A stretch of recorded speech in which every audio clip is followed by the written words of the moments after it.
अड़ी दुख सलातिन बड़ाई चे पिया अबोरन सांताली फिल्म हीरो लक्षण सोरेन हुडिंग बेटा दय बंगा तलायना से आबो को तला रे दो बनुया निये वीडियो हा एहब को मुचाद हबी नेल ताबन पे जतोइन बड़ाई चे पिया इंगी सोलन सोरेन आर आपे पे नेले ताबन my Santali media YouTube channel तिहिना वीडियो रे सनाम को बिन सगुन दारामे पिया सांताली फिल्म जगत रन जाने माने फिल्म स्टार से एल्बम हीरो लक्षण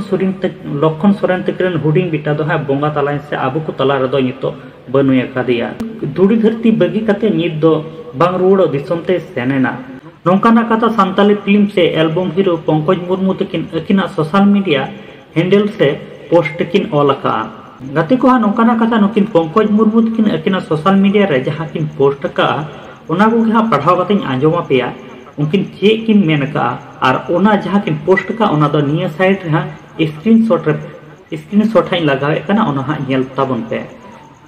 देला ताले ओनाबुन एतोहब का लगे।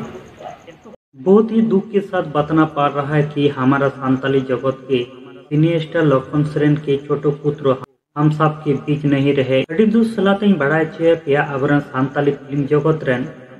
सिनेमा स्टार लक्षण सोरेन रेन हुडिंग बेटा दो आबो को तला रे बनुया। ईश्वर उनकी आत्मा को शांति प्रदान करे। ईश्वर जाते उनिया आत्मा जाते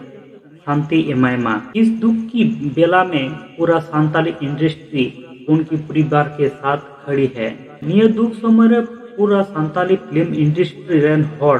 लक्षण सोरेना परिवार पासे रे को तिंगु कना नौकाना कथा पंकज मुर्मू आया सोशल मीडिया अकाउंट रे पोस्ट का गाते को निये दो अडी मारा मिटन दुकान खबर कना चेदा से आबरन सांताली एल्बम से फिल्म हीरो लक्षण सोरेन रेन हुडिंग बेटा नौका आजका गे बंगा तलायना अड़ी दुख रिया खबर कना गाते को निये को बारे ते आपे जहां लेकना ओपिनियन गदा थांदा पे का गाते को कमेंट बॉक्स रे कमेंट ताबन पे निधरे आले यूट्यूब चैनल हा बाम पे सब्सक्राइब करके तो सब्सक्राइब ताबन पे नौका गे नवा नवा सांताड़ी ते अपडेट वीडियो नाम लगित है।